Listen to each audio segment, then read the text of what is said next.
Barkanmu da kasancewa a cikin shirinmu na daga wasiƙunmu. To, mun samu wata wasiƙar daga wajen wani bawan Allah yake cewa, ban kasance ma'abocin soyayya ba, amma da na fahimci ƙudurin wata a kaina, sai na fara ba ta kulawa. Ban sani ba, ashe na faɗa. Kwana biyu da na kirawo ta ƙarfe 11 na dare a waya, ba ta ɗaga ba, sai na mata uzuri ko tana yin bacci ne a lokacin da wuri, ban sani ba. Haka washegari ƙarfe 2:30 na rana, nan ma na kirawo ta, amma ba ta ɗaga min ba har wayar ta katse.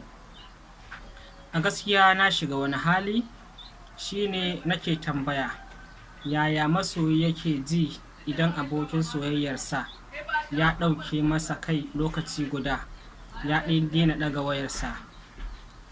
To jama'a, bara mu fara. Kai, gaskiya wannan labari naka ya nuna zuciya ta shiga cikin soyayya ta gaskiya. Abin da kake ji yanzu, rashin nutsuwa, tunani mai yawa da rashin fahimtar abin da ya faru, al'ada ce ga dukkanin wanda ya faɗa cikin soyayya da gaskiya. Bara in yi maka bayani a hankali yadda masoyi yake ji idan abin da ka ce ya faru da kai. Masoyi yana ji kamar ya rasa wani ɓangare ne na kansa a lokacin da ka saba da jin muryar mutum, ka saba da kuma kulawa da shi, sannan kuma kwatsam ya daina amsa maka kiranka. To masoyi yana ji hankalinsa ya tashi, zuciya kuma za ta cika da tambayoyi.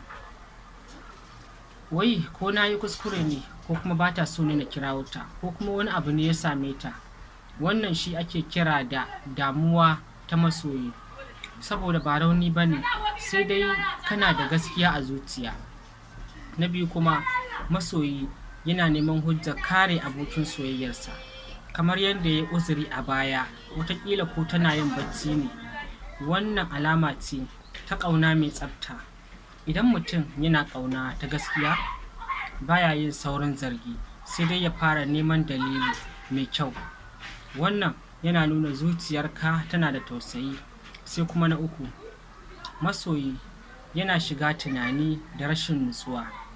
Ko da kana wajen aiki ko kuma hira, zuciyarka tana komawa ne gare ta.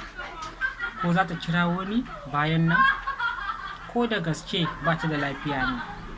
Wannan yanayin yana kama da ƙaramin ciwon zuciya wanda ba a gani da ido, amma duk wanda ya taɓa faɗawa cikin ƙauna ya san da wannan halin.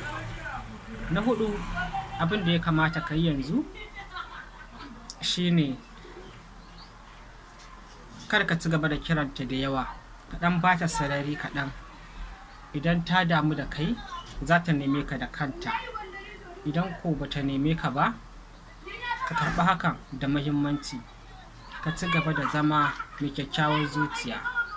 Ka tuna, soyayya ba za ta ƙare da kiran waya sau ɗaya, biyu ko uku ba. Idan soyayya ta gaskiya ce, za ta dawo da kanta, ko da bayan wani lokaci ne. To wannan shawarar ita ce wadda zan iya baka ɗan uwa, ba kai ba har da ragowar masu sauraronmu. Ina jiran wasiƙunku masu zuwa da kai da wasu ma na daban. Sai an jima mu kasance da ku a cikin wani sabon shirin na wasiƙa zuwa jimawa. Idan kun ji daɗin wannan, kuma ku sababbi ne, muna da buƙatar ku mana liking, subscription da share, saboda da an saka a sanar da ku an saka. Sai an jima mu huta lafiya a cikin wani sabon shirin namu na daga wasiƙunmu.